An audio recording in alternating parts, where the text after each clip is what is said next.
The Intruder. As a girl, I wasn't frightened of wolves and ghouls and gremlins. I saw burglars everywhere, melting in with the oppressive velvet dark of my room, until they took off their mask to reveal bone-white skin.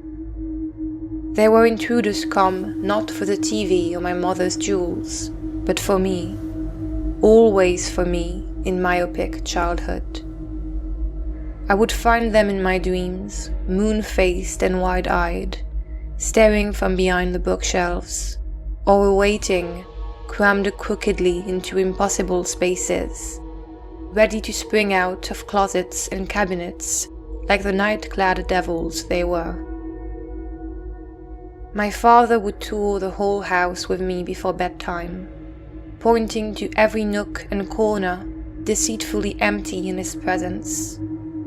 His demonstration over, he would tuck me in. There was nothing to worry about, nothing to be scared of, nothing beyond the homely, the known, the expected. Years flew by, and I acquired more adult fears. Bills and failure, and the lonely, nonsensical abyss of life as nothing more than a series of 4,000 work weeks. I unlearned the primeval truths of childhood. The knowledge that at any time, terror can come and seep tar-black through the strongest of walls, shatter the hardest held sense of safety. See, Daddy, I listened. I was lulled and lured in by that nightly ritual. Nothing to fear, nothing to fear, nothing at all. Except, Daddy, you were wrong. Today, something did emerge from the shadows. A man, cut from the same cloth, a few steps from the foot of my bed. He appeared backlit in the yellow glow of a street lamp, standing by the threshold at the witching hour, like a monster waiting to be allowed in. All I could think in the glare of his flashlight was, so this is it, with detached clarity, with shock but not surprise. I knew it, I had known it all along.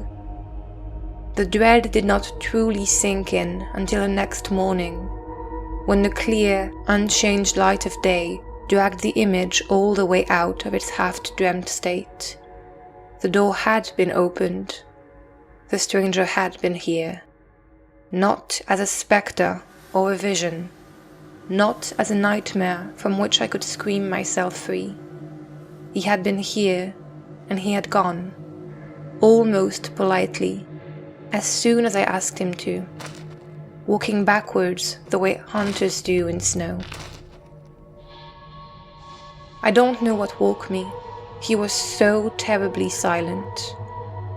Perhaps the ruffling whisper of the curtains, or simply the slight change of light, the ominous sense of an unknown presence. What if I hadn't been so lucky? What if I had slept through these faintest of warnings? In my mind's eye, I returned to the expressionist scenes of childhood.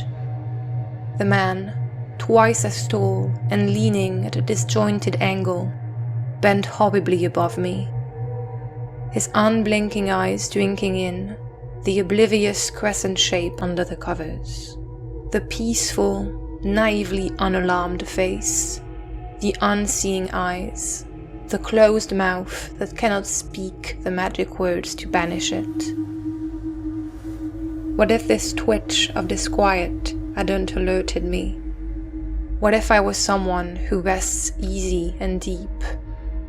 Someone who hasn't been christened with dread and made to develop the instinct of the prey animal, incapable of quick escape or apt defense, owing its survival only to an intimate knowing of the taste and thickness of the air before a storm, the stillness and musky scent before the tiger's pounce. What if I hadn't come awake? As it is, the promise of danger was fulfilled with a soft blow. The incoming terror came and went, brushing past. A gust of fear and nothing more. The stranger retraced his steps, rewound his entrance, and left the scene of his uncommitted crime.